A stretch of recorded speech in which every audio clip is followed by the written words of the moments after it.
Hi guys, welcome to Chakra Sessions. I'm your host, Holly Jo Labbé, and today we are focused on expanding grace in your life. That may sound like a strange topic. It was interesting when my spiritual team decided to, choose this one. But I think there's a lot going on the planet, and maybe we all need a little bit of that to happen in our lives. So I'm just going to take a few moments to allow people to catch up with us and check in, because we are in, cyberland, as it were. So welcome to Chakra Sessions again, and we're on Star Nation's radio network as part of Be Live TV. And if you haven't checked us out before, Star Nations is a group of holistic healers and just really knowledgeable people, tripping over my words, people about, ways to help you on your spiritual journey. And so we all need guidance. Even, the master teachers out there, we all need some guidance in how to, continue to move forward through our soul lessons and our purpose, and ways to expand how many people we can help, how many people we can serve in the capacity that we're meant to. So that is what we're here about. Let me check in. Hi, Robin. Nice to see you. Glad you're in the house. Good morning, Christine. Yes, I was on a whirlwind trip. I don't know if you guys understood as much of that as happened, but I was gone for over 12 days from my home. I was teaching at Star Nations last weekend. Well, not this past weekend, but the weekend before. And this past weekend, I was in Chicago and studying with Sonia Choquette, who is one of the people that has helped me work on expanding my comfort level with my spiritual gifts, because we all get a little stuck sometimes about it. And so it's good to have an outside person kind of to check in with. And she's my check-in person when I need that. So I spent a few days there with her and a few days with my beautiful godmother, Carol, who I love to visit because she's so good at playing. So there were some really warm days, believe it or not. And the warm days, we actually went to the water and walked on the beach for the Great Lakes, and went out on a pier and just really felt like summer, even though it was fall. So it's kind of interesting that I've had some pieces of that as part of my relaxation and learning, doing quite a bit of work over that period. So now I'm back home, got in very early this morning, and just sort of settling into, okay, what's my new routine? Who's my new, how's my new being? I guess that's my big thing. So if you could help out by liking and sharing this broadcast so we can reach some other people who might be in need of expanding grace in their life. And again, it's a different topic, I suppose, but what I've been feeling, experiencing in the last couple of years, but it really intensified, I think, in the last few weeks. A lot of righteous anger is just bubbling to the surface, and a lot of disregard for others' feelings and others' opinions.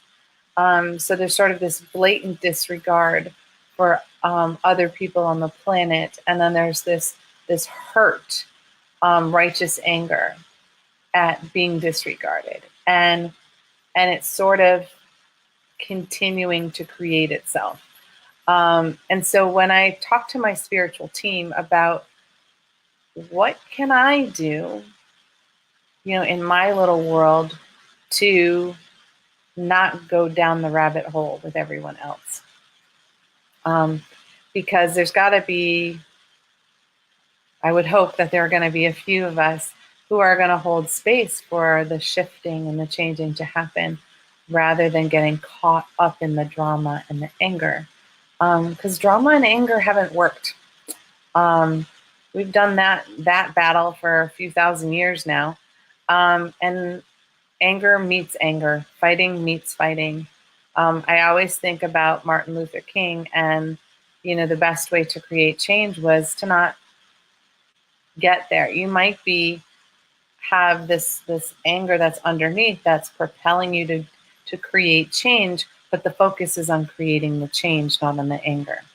And I think that what people are having difficulty with is there's so much anger, there's so much hurt, there's so much wounding that's coming to the surface. And so they're projecting their wounds on other people. And we all have them, we all had something that wounded us at some point. So only we can control how we project our woundedness on others. Good morning, Trisha. Welcome to the show. Glad to see you. So this is about how to take, anger is something that my spiritual team talks about as such a necessary emotion.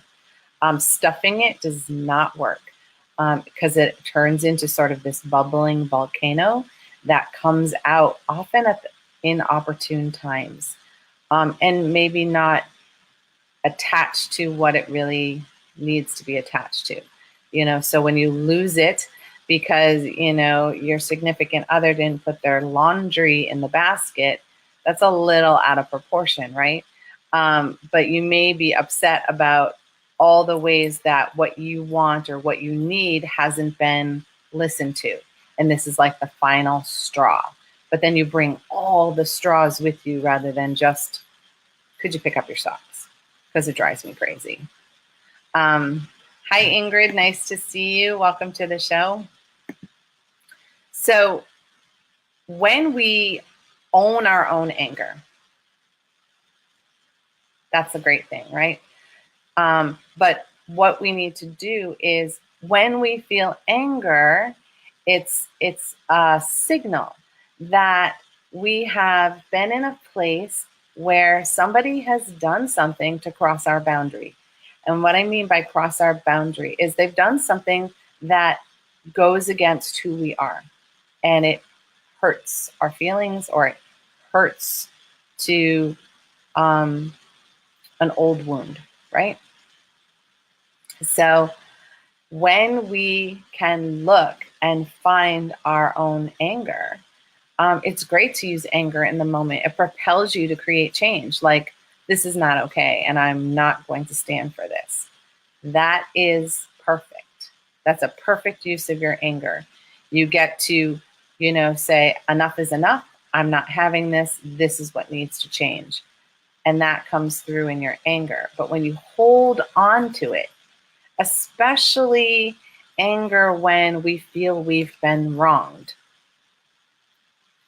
that righteous anger is, the stuff of the wars, right? You wronged me, so now I need to blow you up.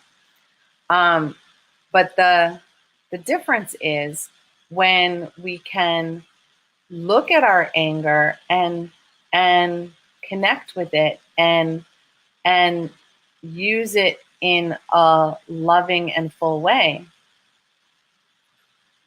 it dissipates the other person's reaction. So, a lot of people are angry, and rightfully so, about things that are happening right now. But that anger is getting projected on people you're not angry at, or, it's not being used to change the circumstances or the situation. It's just being spewed at everybody who will listen. And so for those of us who are empathic, we're getting inundated with everybody's anger. And sometimes we think it's at us, and it's really because they're mad about a certain situation.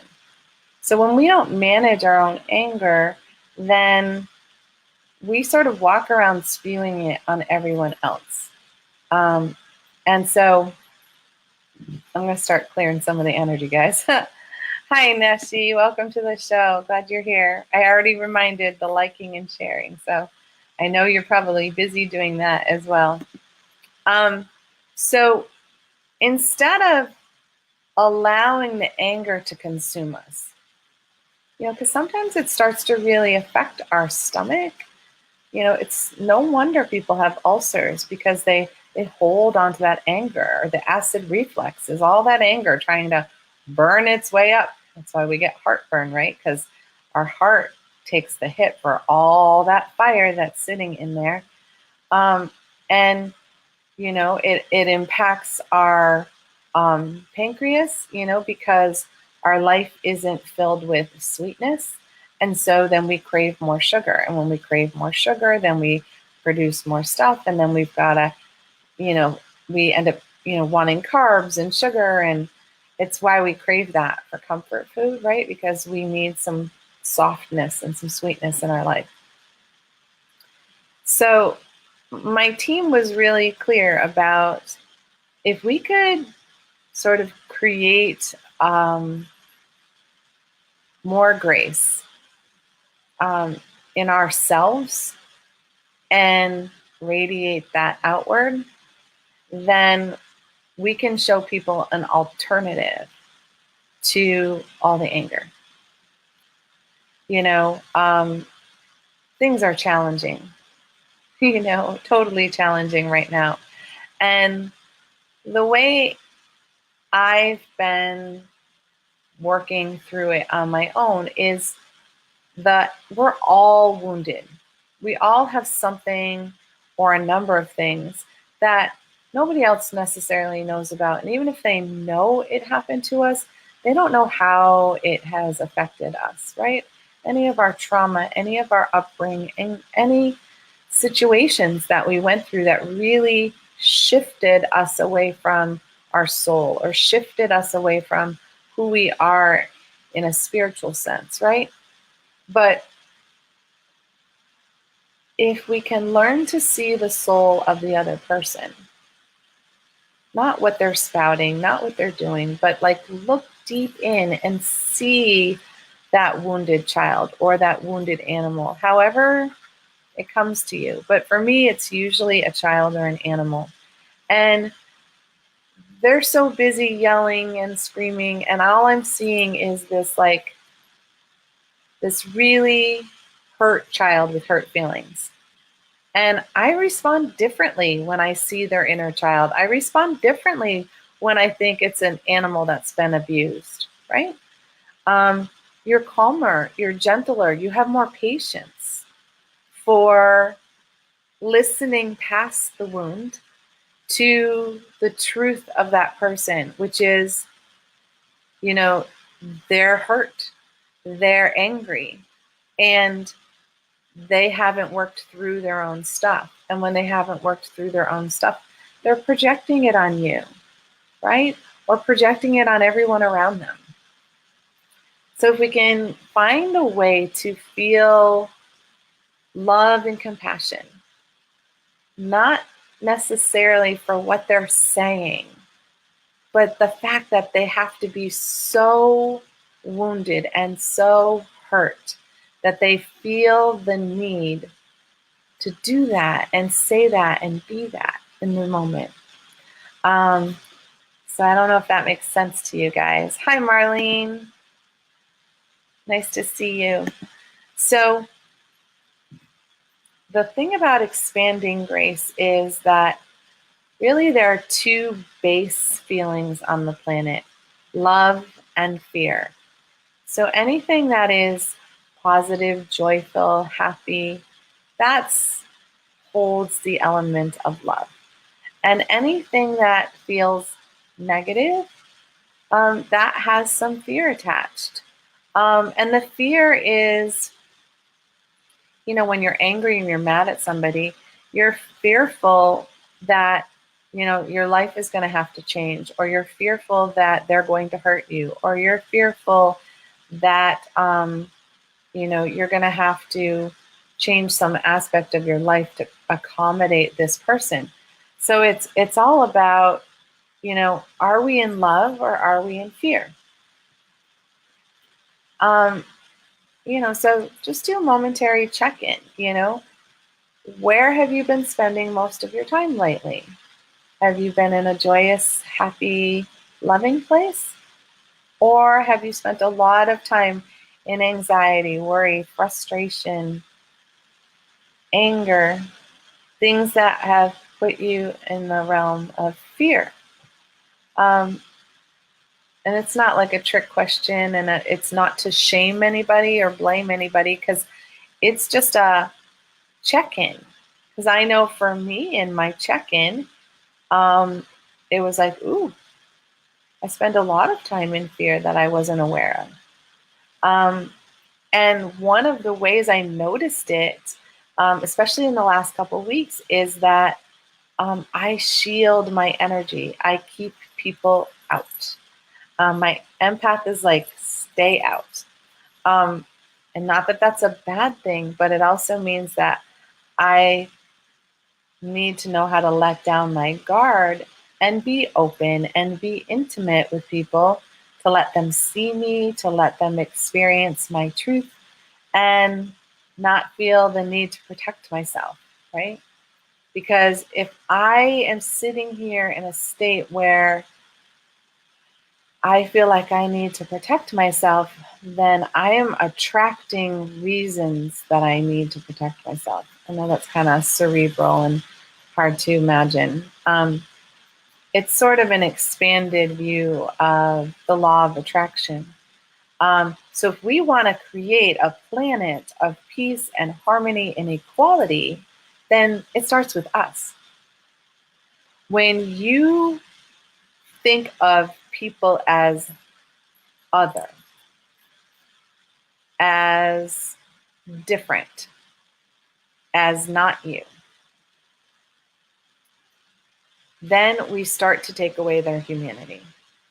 When we group people together, oh, this religion, oh, this, all men, or all women, or all gays, or, when we start grouping, all Democrats, all Republicans, right? If we start grouping people, then we've distanced ourselves from our connection to their being. And when we distance ourselves from their being, we stop seeing them as humans and we start seeing them as objects. And when we objectify anyone, and we've all had it happen to us, and how upsetting is that when somebody makes a general assumption about you and it's not true, right? So in this space of, okay, we're all wounded. Okay, all of humanity is carrying some sort of hurt, right? Hurt feelings. Just go there. We've all had our feelings hurt. And so if we can hold the fact that we all have that in common, right? Then we can start to identify with the other person. We can start to say, wow, what are you so scared of? That you're sitting in all this fear or all this anger. And how can I help? How can I help dissipate what you're experiencing? Because maybe it's not in this moment. Maybe it goes back to your childhood when somebody threatened to take your toy away. So now when anybody threatens to take something away from you, you go back to that old childhood fear. And you project it on everybody who has anything to, take away. So Ingrid is saying it makes sense. And yes, good. Thanks, Ingrid. Sometimes when the channels speak, it's sort of coming through I'm not certain how clear it sounds from your perspective. So I really appreciate that, sweetie. So I spent time in a couple airports, and I spent time with some people who try my patience. People who talk to hear themselves talk, but aren't really strong at listening. They might ask you a question, but they don't necessarily listen for your answer. They're just listening for the next opportunity to talk. And so it was really helpful for me to practice keeping my heart open, keeping this state of, okay, that's where they are in this moment. They don't have enough energy to help somebody else because they need so much help themselves, right? So, we're in that place where, if we could shift our energy to a place where we're holding more grace, and gratitude for the little things that we have. We focus as a society on talking about negative things. We complain all the time and we don't list the things we're grateful for. And so when we're in that space, we're compressing our energy field, we're compressing our heart, and we're making it really hard to have empathy for anyone else. So as I said before, we can only take care of ourselves. So holding empathy, when we're holding empathy for, hi Carol, welcome. When we can feel self-love, right? Then we have room to love other people. And we have room to, feel compassion for them when they're having a hard time.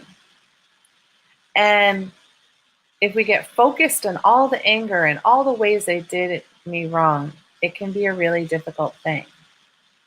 I recently had a conversation with somebody from, years ago. And they, we were catching up, which is a normal thing. You talk about normal catching up. But they had this thing that they held on to, this anger that they held on to from really early in childhood. And that anger and that situation kept popping up throughout their life.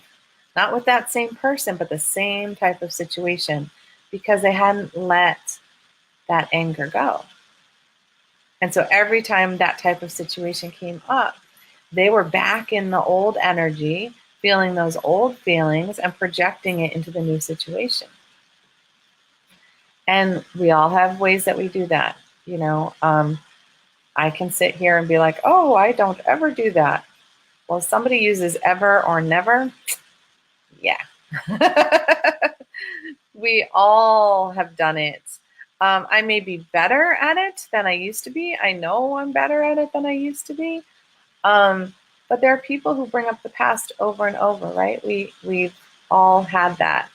And like I said, it's one thing to catch up and just sort of say, okay, this is what's been going on in my life. But it's another to be like caught in that old anger. And so this is why my team was talking about, we are in a place where, how cool is it if we could expand our heart energy, if we could expand this sense of grace, this sense of understanding that everybody that we deal with is wounded. And how would we treat a wounded child? How would we treat a wounded animal? And would we act differently in that situation? And if we would, then how about trying acting that way? Because then you're starting to access your compassion. And yes, there are people out there who frustrate you to no end, and it's hard to do this kind of thing when you're tired, when you're hungry, when you're stressed. I'm not saying anybody can be perfect at this, but I'm just saying that when we hold on to old anger or any other feelings, any old fears, frustrations, anxieties, when we hold on to that, then we don't have as much room in our energy field to create joy and love and wonderful things and abundance. There's so many people that, I talk to about, healing their relationship with money. And, that's a planetary thing. People have really rough relationships with money. They allow money to have power over them. Oh, I don't have enough money. Or that's too expensive. Or not being able to, if you're self-employed, not being able to set a price that actually means you get paid what you're worth. Those are all ways that, we compress our energy. Yeah. Now she said, yep, this makes so much sense. It resonates. Thank you. And so what I kept seeing was that the pain that we feel in our lives, it's not the trauma or the incident or the event that caused the pain. Yes, there was a flash of pain in that moment, right? But if you're still feeling pain from that thing, that incident, it's actually the pain of holding on to it. You're having pain because you're holding it. And, I can hear a bunch of people in my head saying, oh, well, this happened to me. You can't just let that go. I've had some really intense trauma in my life. I had 22 attempts on my life before I was 10. I was held captive. I was sexually assaulted. I've had a lot. And that I am not allowing that energy to, I don't know, hold me back any longer. It's like these giant weights, these giant anchors that were keeping me in that old energy. And every time it came up to the surface, it was like I was re-traumatized, right? But when you release that anger, when you can look back at that situation and say, my goodness, for this to have happened, how wounded did that other person have to be to even think that this was an okay thing? And it doesn't mean you forgive the action or the event, but it means you realize that there's this really sad, hurt being that lashed out all their old anger at you. It's nothing personal. That was the piece for me. It wasn't personal. It was all of their old stuff just needed to release, and they couldn't figure out another way to release it. And so, it makes my heart hurt that somebody has to carry that much pain. Doesn't mean that what they did was okay, not even remotely. But it allowed me to feel compassion for the person and the soul behind the action. Because there's a soul behind all these actions. And even with people who are just stressing us out right now, in our government or in the world stage, it's like, just take a moment and think about, for them to act the way they're acting, disregarding people and really not being one with humanity, how hurt must they be on the inside? How much fear is bottled up into all of this anger? And it's why when you have that kind of situation come up, you know you've been projectiled with old things when they're yelling and it doesn't make any sense. And then what happens is they're like, I don't remember saying that, because they were enraged. And when you're enraged, you're blind. You're blind to the energy. You're blind to logical thinking. And so stop trying to put, logic in there, right? How about instead going, whoa, can you hear all that wounding? Can you hear all that pain? Can you hear how they've created a sense of everybody but me? And when you treat somebody like an other, if you give them a category, if you give them a label, then you've taken a piece of their humanity away. You've put them in a box and you've put them aside, and you're not interacting with their soul. And that's what I'm talking about, expanding grace.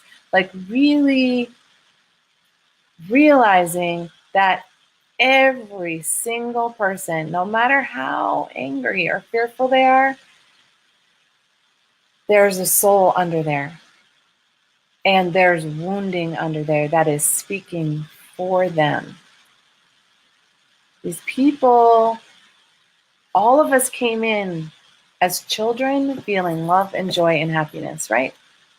Like just the wonderment of finding your toes for the first time. How exciting was that, right? And you see it and it's like this happy exploration. They didn't know. They were just in their soul. And we all had that moment. Even if we had a traumatic birth, we all had that moment where we were simply our soul and not all of the anger, all of the fear that we held on to, all the blame and shame and guilt and whatever version of fear is lying within the body. So there was a thing. So Marlene asked a great question. Is it best to stay away from an old relationship 20 years ago because this person cannot let go of the past? I've had no contact, but recently they keep stalking through phone calls and social media. May I mention that the person is bipolar? I feel so bad ignoring this person. Okay, so it's good to set boundaries with people. People who are toxic for your own energy, you send them love and compassion and you send them on their way, right? You don't have to feel guilty for that. But my spiritual team is pretty clear with me. If somebody keeps resurfacing in my life, I have old energy. I need to finish with that. So what is it about this person? Like, what does this person triggers in you? So, and just imagine, if this person is not a family member, that maybe this person reminds you of someone in your family. A sister, a brother, a mother, a father, a grandparent, or because when they keep showing back up, it means you haven't learned the lesson.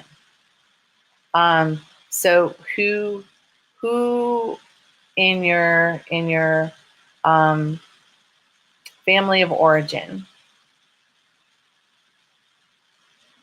always lived in the past, number one. And who in your family of origin, if you set a boundary, they didn't listen to it. Like if you went in your bedroom and closed the door and that meant I need time alone, who opened that door and didn't respect you and didn't respect your privacy? That's where the energy goes back to. Does that make sense? So even if you block this person completely and were able to release them, somebody else would show up to be your teacher in releasing this type of energy. So it's like, oh, all right. So this goes back to here. And when we can own that piece of it, we can start to release and feel compassion for that original situation. Because the closer we get to the original situation, the more the energy sort of dissipates. Now, for those of you who believe in past lives, as I do, and it's okay if you don't, if you get back to that original person and it's still coming up for you, then you may have a past life where this was an issue and it's still replaying. And so that is something that, if you have a practitioner who's good at past life regression healings, they can go back with you. But look in this lifetime first, because most everything is in this lifetime, but things about like feelings of persecution or feelings of fear around snakes and spiders or heights or something, sometimes that is in old energy. Does that make sense? So Marlene's saying very deep. Okay, good. So Trisha's saying makes complete sense. This would be my mother who keeps showing up in a negative and toxic way. Thank you for helping clarify. Yes, we all have like patterns and beliefs that our parents instilled in us, right? To keep us safe when we were kids.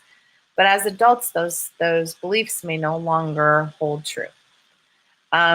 So I've been personally working on strands that connect to my parents, mostly my mom, because my dad was only in my life for a short period of time. But it's like, oh, there it is again. There's another piece, and then sort of pull that little strand out and be like, okay, I can let that go. That is what happened. So, if your mom behaved toxic with you, right? Where did she learn it from? Right? How come she was projecting her woundedness on you? Was her mother's woundedness projected on her, or her father's woundedness projected on her? And go, okay, and have compassion for your parents' inner child who's still maybe carrying some trauma and wounding. And you don't need to know what that wounding is. Does that make sense? To have grace and gratitude and this sense of like compassion that the other person felt the need to act that way. It's like, oh my goodness, what was so horrible inside of you that made you feel like this was the best way to act in the moment? And this has nothing to do with actually speaking with them about that, because they have to be in a place of compassion themselves to hear that conversation. But it's happening within your reality, within your awareness, and really shifting that for you. For me, I had different abusers that things happened with. And so I energetically went back and in meditation had like a healing conversation. Like, I'm so sorry that you felt so horribly in your life that you felt the need to treat me that way. And I forgive myself for carrying your wounds forward for you. And I'm going to hand them back to you with gratitude for teaching me such a beautiful lesson, but I don't need to carry your wounds in my body, in my energy any longer. And when we can expand our sense of grace, we can actually start to do that. And then we can have compassion for a lot of people.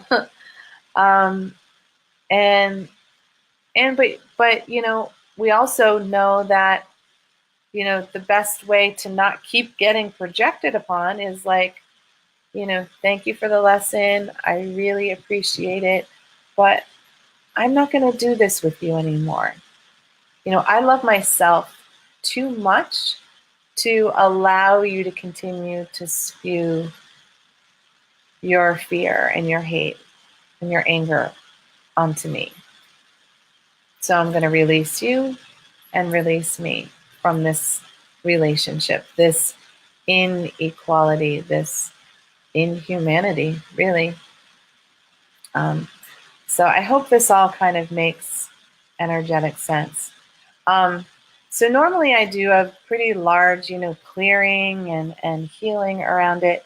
But instead, my team just wants me to show you how to quickly, in the moment, connect to your grace so that you have that brief second where you can choose differently.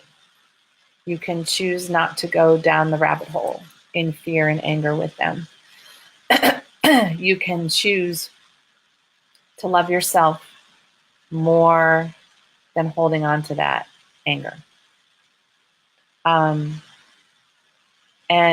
I was realizing in my own body how heavy that is. Like even the weight that I have on my body is body armor, protecting me from other people's energy. And it's me holding on to other people's stuff in my body, in my fat, in my, it's like, it's no surprise. It's in that part of my body, protecting it, so protecting me from being hit with their energy, I don't know how many women I talk to, sort of like raise your hand if you've put on weight since the election. And I know a lot of people put on weight between when the election was determined who was the winner and between the inauguration. Even in that amount of time, how much weight did you put on in that moment? And how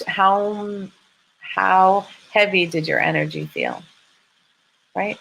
How traumatizing, how wounding was that?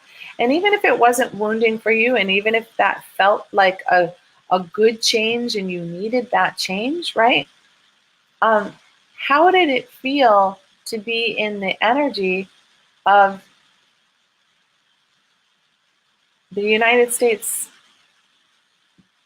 became ununited, right? There was sort of an us and them, where people on either side categorized the other. And when they categorized the other, we stripped them of a piece of their humanity. We judged them. They judged us. And some people are still angry, right? Almost 2 years later, still holding on to the anger. Or the anger is getting activated every time they watch the news, right? So this is a chance for you to sort of breathing. Hi, Julie. Good morning. So when we're holding on to, you're going to love this topic, by the way, babe. The early part, I think, would be really in tune for you. So when we feel this righteous anger, when we feel this, "Urgh," is it appropriate for the situation? Or are we carrying our wounds forward and projecting it onto the situation? And if there's even just a smidge of projection, then we've got something to heal in the past that we're holding on to in our energetic body, and often in our physical body. We carry it as physical weight. And to be lighter in our body and our soul is to lighten up and let some of these things go and really tap into our grace. So my team wants you to take a moment. I'm trying to get my feet flat on the floor. Sorry for me shifting. So just take a moment, take a really deep breath in, and blow out with some noise. And as we do that again, when you blow out, release anything that you've been holding onto in your belly or your lungs energetically.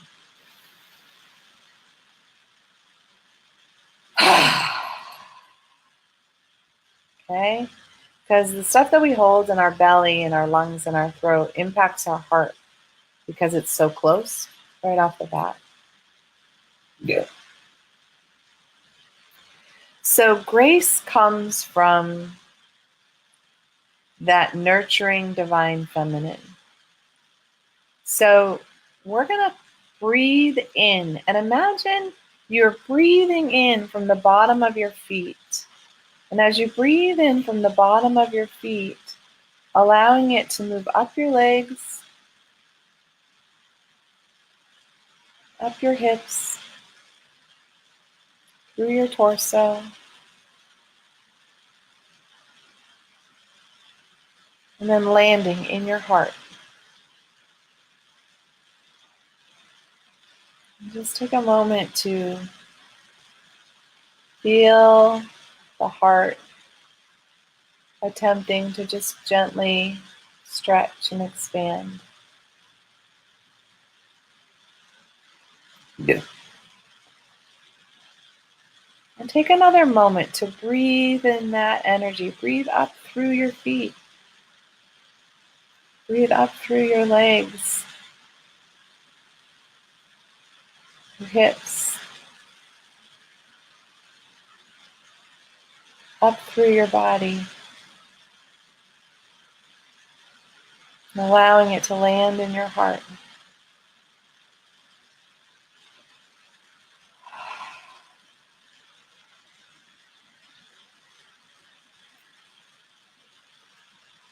And I'll try one more time. And as you do this time, see if as that energy comes up, as that divine feminine energy comes up to fill you, any places where you have tightness, just hold the intention that if it doesn't serve you, it can go.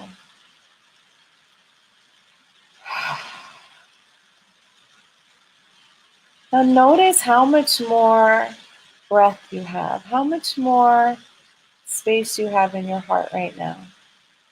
Did you feel it stretch? Did you feel it open? Yeah.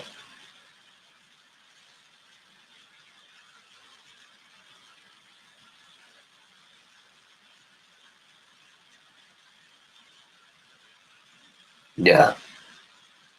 Nice. So just come back into your senses and see how easy that was. Just to breathe a little more into your heart, calling in the divine feminine and accessing your grace. You didn't have to release anything major, right? But you have more room in your heart. You have more room for compassion. You have more room for stop creating other people as others. And we all do it, and it's hard not to. We're brought up that way, right? Yeah. All right, Julie. Enjoy seeing you in the archives, sweetie. So in that space of, if you have a label on a group of people, including yourself, think about all the ways that maybe that label could not be true for every single person in that category.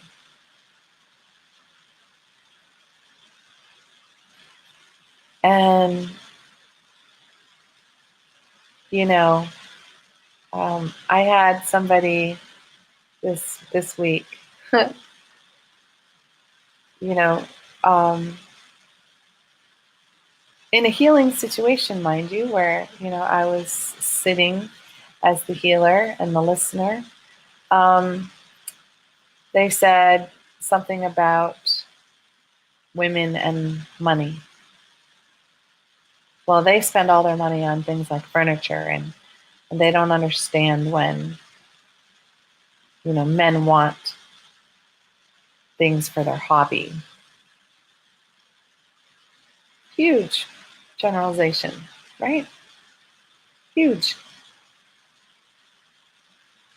And yet I could hold space and be like, oh, that's too bad, because then that's the type of women he meets, right? Um, and so we all do it. We all have a generalization that we use. We use it in broad terms, male, female. We use it in, your political party. We use it in the state you come from, or the college you went to, or the sports team that you like. All Patriots fans are this. All, God,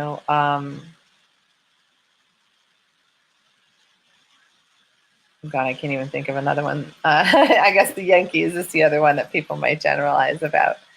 Um, that's like sort of my limited sports knowledge. But, we make generalizations, we made generalizations in high school about cliques, that everybody in this clique acted this way or was this way.